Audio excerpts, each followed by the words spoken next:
Hi friends, ఇవాళ మనం explain చేసుకోబోయే మూవీ గీతాంజలి మళ్ళీ వచ్చింది. ఇది గీతాంజలికి సీక్వెల్గా తీశారు.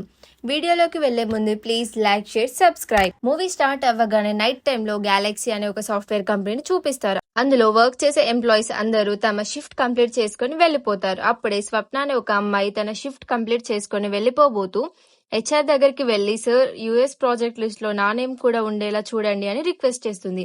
హెచ్ఆర్ ఆఫీస్ లో ఎవరూ లేరని గమనించి తనతో మిస్బిహేవ్ చేయాలని చూస్తాడు. దాంతో స్వప్న అతనిని తోసేసి అక్కడి నుండి ఏడుస్తూ వెళ్లిపోతుంది. అప్పుడు హెచ్ఆర్ కూడా ఆఫీస్ నుండి వెళ్లిపోదామని చూస్తుండగా ఆఫీస్ డోర్స్ అని లాక్ అవుతాయి. అప్పుడే ఒక భయంకరమైన ఆకారం వచ్చి అతనిపై దాడి చేసి చంపేస్తుంది. నెక్స్ట్ డే ఆ కంపెనీ బాస్ కి విషయం తెలిసి ఒక స్వామీజీని తీసుకొని వస్తాడు. ఆ స్వామీజీ కంపెనీలో అడుగు పెట్టగానే ఒక భయంకరమైన ఆకారం కనిపించి భయపెడుతుంది. అప్పుడు స్వామీజీ ఒక కామాంధునికి బలైన ఒక అమ్మాయి ప్రేతాత్మగా మారి ప్రతీకారం కోసం చూస్తుంది అని చెప్తాడు. అది విన్న బాస్ షాక్ అవుతాడు. స్వామీజీ, కోట్లు ఖర్చు పెట్టి ఈ కంపెనీని పెట్టాను. ఇలా ఒక ప్రేతాత్మ ఇక్కడ ఉందని తెలిస్తే నా కంపెనీ క్లోజ్ అవుతుంది. అందుకే ఈ ప్రాబ్లంకి మీరే ఒక పరిష్కారం చెప్పండి అని రిక్వెస్ట్ చేస్తాడు. అప్పుడు స్వామీజీ ఒక చిన్న బొమ్మని పూజ మధ్యలో పెట్టి ఏవో మంత్రాలు చదివి ఆ ప్రేతాత్మని ఆ బొమ్మలోకి బంధిస్తాడు. తన శిష్యులతో అమావాస్య రోజు రాత్రి ఊరికి ఉత్తరం వైపున గొయ్య తీసి పాతి పెట్టమంటాడు. అలా అమావాస్య రోజు స్వామీజీ చెప్పినట్టు తమ శిష్యులు ఖాళీ స్థలంలో గొయ్య తీసి పాతి పెడతారు. అలా కొన్ని సంవత్సరాల తర్వాత ఆ ప్లేస్ లో బిల్డింగ్ కట్టడం కోసం తవ్వడంతో ఆ బొమ్మ బయటపడుతుంది. అలా అటువైపుగా వెళుతున్న ఒక చిన్న పాప ఆ బొమ్మను చూసి తనతో పాటు తీసుకువెళుతుంది. నెక్స్ట్ సీన్ లో మనకి శైలు అనే ఒక అమ్మాయి రెస్టారెంట్ లో తన బాయ్ ఫ్రెండ్ కోసం వెయిట్ చేస్తూ ఉంటుంది. యాక్చువల్ గా శైలు తన బాయ్ ఫ్రెండ్ అయాన్ని తమ మ్యారేజ్ గురించి తన పేరెంట్స్ తో మాట్లాడడానికి రమ్మంటుంది. అలా అయాన్ శైలు ఫాదర్ ని కలిసి మాట్లాడుతుండగా శైలు ఫాదర్ అసలు నువ్వేం చేస్తుంటావని అడగగా దానికి అయాన్ నాకు ఫాస్ట్ ఫుడ్ సెంటర్ ఉంది అంటాడు. అలాగే నా ఫ్రెండ్స్ శ్రీను, ఆరుద్ర, ఆత్రేయ హైదరాబాద్లో దిల్ రాజు బ్యానర్లో నన్ను హీరోగా పెట్టి మూవీ తీయబోతున్నారని చెప్తాడు. అది విన్న శైలు ఫాదర్ షాక్ అయ్యి కొంచెం ఎటకారంగా చూస్తాడు. దాంతో అయాన్ ఫీల్ అయ్యి నేను హీరోగా మూవీ తీసాకే నీ కూతుర్ని పెళ్లి చేసుకుంటా అని చెప్తాడు. ఈ సీన్ మనకు కొంచెం కామెడీగా తీస్తారు. అలాగే శైలు ఫాదర్ కూడా నువ్వు మూవీ తీసాకే నా కూతుర్నిచ్చి పెళ్లి చేస్తా అని చెప్పి వెళ్ళిపోతారు. ఇక్కడ సీన్ కట్ చేశాక అయాన్ హైదరాబాద్ కి వస్తాడు. ఇక్కడ అయాన్ కి ఒక షాకింగ్ న్యూస్ తెలుస్తుంది. తన ఫ్రెండ్స్ తనతో ఎలాంటి సినిమా తీయడం లేదు అని. అలా తెలిసి అయాన్ తన ఫ్రెండ్స్ రూమ్ కి వెళ్లి కోపడతాడు. దానికి వాళ్ళు నిజంగానే నిన్ను హీరోగా ఊహించుకొని ఒక స్టోరీ కూడా రెడీ చేశాం, కానీ మాకు ఒక ఫ్లాప్ ఇవ్వడంతో మమ్మల్ని ఎవరు పట్టించుకోవడం లేదు. దాంతో ఖర్చులకు ఇబ్బంది పడి ఇంట్లో వాళ్ళని అడగలేక నువ్వు ఫ్రెండ్ వే అని మనీ తీసుకున్నాం, అంతేకాని నిన్ను మోసం చేయాలని కాదు. అదంతా విని అయాన్ వాళ్ళ సిచ్యువేషన్ అర్థం చేసుకొని సైలెంట్గా ఉంటాడు. కానీ తన మామయ్యతో తను చేసిన ఛాలెంజ్ గుర్తుకు వచ్చి తన ఫ్రెండ్స్తో విషయం మొత్తం చెప్తాడు. అప్పుడే శ్రీనుకి తన వైఫ్ కాల్ చేస్తుంది. నువ్వు డైరెక్టర్గా ఇప్పుడైనా ఒక సినిమా ఓకే అయిందా అని అడగగా దానికి శ్రీను లేదు, ఇక నేను కూడా ఊరికి వచ్చి ఏదో ఒక పని చేసి మిమ్మల్ని హ్యాపీగా చూసుకుంటా అని చెప్తాడు. ఇక తమ ఫ్రెండ్స్ కూడా ఇలా మనం ఇక్కడ కష్టపడుతూ మన వాళ్ళని కూడా కష్టపెడుతూ ఉండడం వేస్ట్ అని మేము కూడా వెళ్ళిపోతామని డిసైడ్ అవుతారు. అలా మార్నింగ్ బ్యాగ్ సర్దుకుంటూ ఉంటారు. అప్పుడే శ్రీనుకి గోవిందు అనే వ్యక్తి ఫోన్ చేస్తాడు. తను ఊటీ నుండి విష్ణు రిసార్ట్ ఓనర్ మేనేజర్ని మాట్లాడుతున్నా. మా సార్కి సినిమా మీద ఉన్న ప్యాషన్తో మీతో సినిమా తీయాలని అనుకుంటున్నాడని చెప్తాడు. మొదట శ్రీను తనపై ప్రాంక్ చేస్తున్నాడు అనుకుని కాల్ కట్ చేస్తాడు. అప్పుడు గోవింద్ మళ్ళీ ఫోన్ చేసి తన గూగుల్ పే అకౌంట్లో 50,000 అడ్వాన్స్ వేస్తాడు. అప్పుడు శ్రీను అది నమ్ముతాడు. అలాగే గోవింద్తో శ్రీను నా నెక్స్ట్ మూవీలో నా ఫ్రెండ్ అయానే హీరో అని మాటిచ్చా అని చెప్తాడు. మొదట దానికి గోవింద్ ఒప్పుకోడు, కానీ సర్లే అతన్ని కూడా తీసుకొని వెంటనే ఊటీకి బయలుదేరమని చెప్తాడు. తర్వాత వెంట్రుకులరిస్ట్ అయిన వెంకట్రావుని చూపిస్తారు. వెంకట్రావు చాలా ఫేమస్ ఆర్టిస్ట్ అయి ఉంటాడు. అందుకే ఊటీలో తన ప్రోగ్రామ్ చేయడానికి ఇన్వైట్ చేస్తారు. తను కూడా ఎయిర్పోర్ట్కి కార్లో వెళ్తుండగా సిగ్నల్ దగ్గర కార్ ఆగుతుంది. అప్పుడే ఆ కార్ దగ్గరికి స్టార్టింగ్లో ప్రేతాత్మని బంధించిన బొమ్మను తీసుకెళ్లిన పాప ఆ బొమ్మను నీట్గా రెడీ చేసి బొమ్మను అమ్మడానికి వస్తుంది. వెంకట్రావు కూడా ఆ బొమ్మ చాలా నచ్చుతుంది. దాంతో ఆ బొమ్మని కొనుక్కుంటాడు. ఆ బొమ్మను కొనుక్కున్న వెంకట్రావు దానికి సుక్కు అనే నిక్నేమ్ పెడతాడు. అలా కార్ వెళ్తుండగా పాప కారును చూస్తూ నవ్వుతుంది. ఇలా వెంకట్రావు ఊటీకి చేరుకోగానే తనని ప్రోగ్రామ్కి ఇన్వైట్ చేసిన రాకేష్ అనే వ్యక్తి అతన్ని రిసీవ్ చేసుకొని అలా సరదాగా మాట్లాడుకుంటూ ఒక కాఫీ షాప్కి వెళ్తారు. ఇక్కడే మనకి మూవీలో మరో మెయిన్ క్యారెక్టర్ అయిన అంజలిని చూపిస్తారు. ఆ కాఫీ షాప్ ఓనర్ అంజలి అయి ఉంటుంది.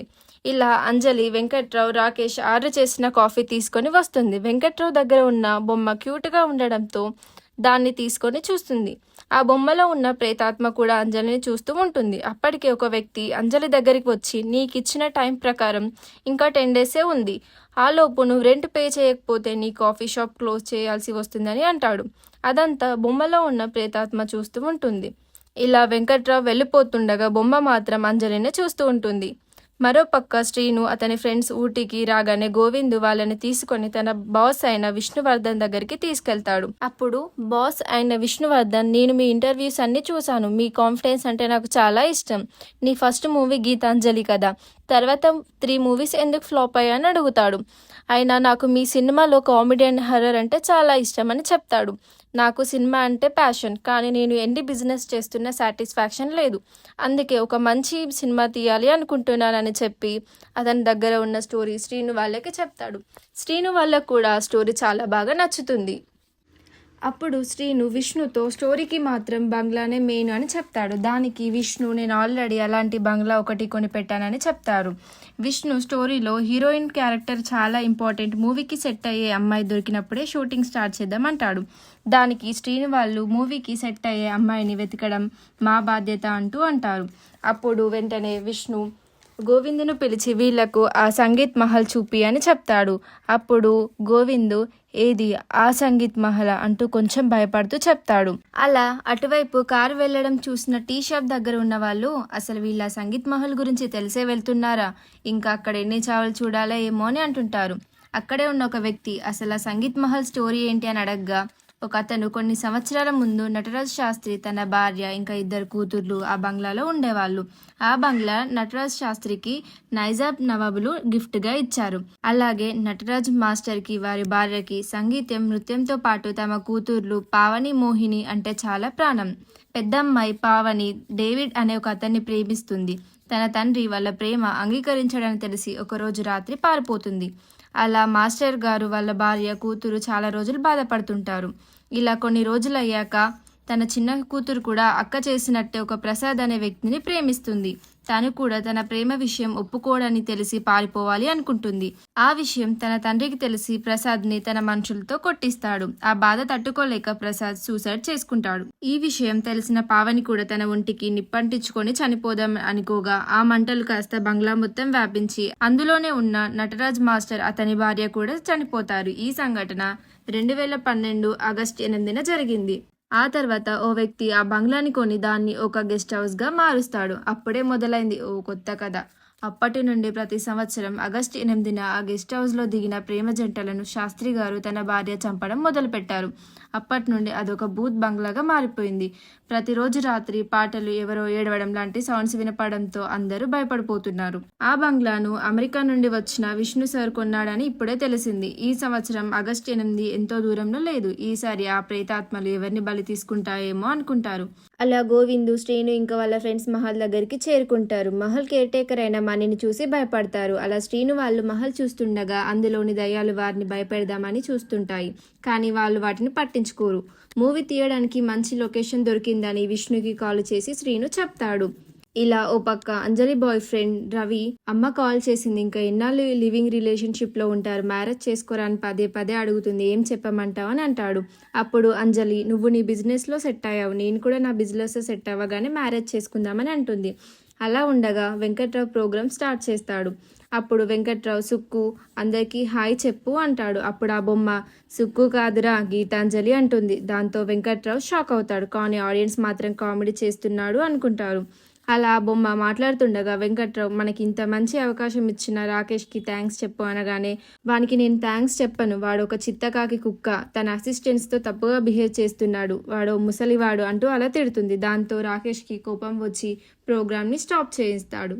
అలా ప్రోగ్రామ్ అయిపోగానే వెంకట్రావు ఆలోచిస్తూ ఉంటాడు, అసలు ఈ బొమ్మ ఎలా మాట్లాడిందో అని. అప్పుడు రాకేష్ వచ్చి తనను కావాలనే తిట్టాడు అనుకొని చెక్ చింపేస్తాడు. దాంతో కోపంతో వెంకట్రావు బొమ్మను రూమ్ విండోలోంచి లోయలోకి వేస్తాడు. అది మళ్ళీ వెంకట్రావు పక్కనే ఉంటుంది. దాంతో బొమ్మను మంటలోకి కూడా వేస్తాడు. అది మళ్ళీ వస్తుంది. ఇదిలా ఉండగా శ్రీను వాళ్ళు హీరోయిన్ కోసం ఆడిషన్స్ చేస్తారు, కానీ ఒక్కరు కూడా నచ్చరు. దాంతో విష్ణువర్ధన్కి చెప్తారు. అలా మాట్లాడుతుండగా విష్ణువర్ధన్ మన హీరోయిన్ అయిన అంజలిని చూసి శ్రీను వాళ్ళతో ఇప్పుడే ఒక అమ్మాయిని చూసిన, తనని ఒప్పిస్తేనే మీకు ఈ సినిమా, లేదంటే మీరు ఇక వెళ్ళిపోవచ్చు అంటాడు. దాంతో చేసేది లేక శ్రీను వాళ్ళు అంజలిని ఒప్పించడానికి వెళ్తారు. ఆల్రెడీ అంజలి వాళ్ళకి తెలియడంతో మొదట ఒప్పుకోదు, కానీ వాళ్ళ సిచ్యువేషన్ అర్థం చేసుకొని ఓకే అంటుంది. ఇలా విష్ణువర్ధన్ వాళ్ళతో అగ్రిమెంట్ మీద సైన్ చేయించుకుంటాడు. అప్పుడే అతని దగ్గర వర్క్ చేసే అంజలి బాయ్ ఫ్రెండ్ రవి వస్తాడు. విష్ణువర్ధన్ తనే మన సినిమా హీరోయిన్ అంటాడు. దాంతో రవి కొంచెం కోపంతో బయటకు వెళ్తాడు. అలా అంజలి కూడా వెళ్తుంది. వాళ్ళిద్దరి మధ్య గొడవ అవుతుంది. అది చూసిన విష్ణువర్ధన్ రవిని చంపి కొండపై నుండి తోసేస్తాడు. ఇలా అయితే తన సినిమాకి ఎలాంటి ప్రాబ్లం ఉండదని. అలా షూటింగ్ కోసం సంగీత్ మహల్లో సెట్ మొత్తం తయారు చేస్తారు. ఇక నైట్ అయిపోద్ది. ఆ సెట్ తయారు చేసే అబ్బాయి తన లవర్తో ఫోన్ మాట్లాడుతూ మనం ఈ రోజు రాత్రి ఇంట్లో నుంచి లేచిపోదామని మాట్లాడుతూ ఉంటాడు. ఆ విషయం విన్న శాస్త్రి గారి భార్య అతన్ని చంపేస్తుంది. దాంతో అక్కడ మర్డర్ జరిగిందని పోలీసులు వచ్చి షూటింగ్ ఆపేయమంటారు. కానీ విష్ణువర్ధన్ పోలీసులకి డబ్బులు ఇచ్చి మేనేజ్ చేస్తారు. ఇక మూవీ షూటింగ్ స్టార్ట్ చేస్తారు. ఓ పక్క వెంకట్రావు బొమ్మ కాల్చినా కూడా తిరిగి రావడంతో టెన్షన్ పడుతూ ఉంటాడు. అప్పుడు నువ్వేం చేస్తే నన్ను వదిలేస్తావని అడగ్గా దానికి బొమ్మ, నా చెల్లె అంజలి దగ్గరికి నన్ను తీసుకువెళ్ళు, తను ఇప్పుడు ప్రమాదంలో ఉంది, అప్పుడు నిన్ను వదిలేస్తా అని చెప్తుంది. అలా షూటింగ్ మొదటి రోజు నైట్ అందరూ బయట కూర్చొని స్టోరీ డిస్కస్ చేసుకొని ఉంటారు. నైట్ ఎవరి గదిలో వాళ్ళు వెళ్తారు. అలా కొద్దిసేపు కాగానే అంజలికి స్టోరీలో చెప్పినట్టు శాస్త్రి గారి భార్య దయ్యంగా వచ్చి భయపెడుతుంది. అలా అంజలి గట్టిగా అరుస్తుంది. దాంతో అందరూ వచ్చి ఏమైంది అని అడగగా అంజలి అప్పుడు ఈ మహల్లో దయ్యాలు ఉన్నాయా అంటాను, కానీ శ్రీను నా నరేషన్ వల్ల నువ్వు దయ్యాలు ఉన్నాయని ఊహించుకున్నా, అంతేకాని ఇక్కడ ఏం లేదని అంటాడు. దీంతో చాలా భయపడిపోయిన గోవిందు విష్ణుకు కాల్ చేసి చెప్తాడు. దానికి విష్ణును భయపడి అందరినీ భయపెట్టకని చెప్పి జరిగింది గుర్తు చేసుకుంటాడు. ఇక్కడే మనకు మైండ్ బ్లాక్ అయిపోయే ట్విస్ట్ ఒకటి రివీల్ చేస్తారు. ఇక్కడ విష్ణువర్ధన్ ఎవరో కాదు, గీతాంజలి 1లో గీతాంజలిని చంపిన రమేష్ కొడుకు. అలా తండ్రి చనిపోవడంతో ఇండియాకి వచ్చి జరిగింది తెలుసుకుంటాడు. అలా వాళ్ళపై పగ తీర్చుకోవాలంటుండగా అదే సమయంలో సంగీత్ మహల్ గురించి తెలుస్తుంది. అందులో ప్రేమికుల జంటలను చంపేస్తున్నాయని తెలియడంతో మహల్కి వెళ్ళి చూస్తాడు. అక్కడ శాస్త్రి గారి ఫ్యామిలీ నిజంగానే దయ్యాలుగా ఉండడం చూసి అక్కడే ఉన్న విష్ణుని శాస్త్రి గారి దయ్యం చూసి కొట్టి బయటకు పడేస్తాయి. దాంతో ప్లాన్ ప్రకారం బంగ్లా కొని శ్రీను వాళ్ళకి శాస్త్రి గారు రియల్ లైఫ్ స్టోరీ చెప్పి తన పెద్ద కూతురు పావని డేవిడ్ని పెళ్లి చేసుకోవడానికి చనిపోయిన తన తల్లిదండ్రులను ఒప్పిస్తుంది అని స్టోరీ చెప్పి మహల్లో షూటింగ్ చేయమంటాడు. ఎలాగో ప్రేమ జంట అంటే ఇష్టం లేని శాస్త్రి గారు వాళ్ళని చంపేస్తాయని ప్లాన్ చేస్తాడు.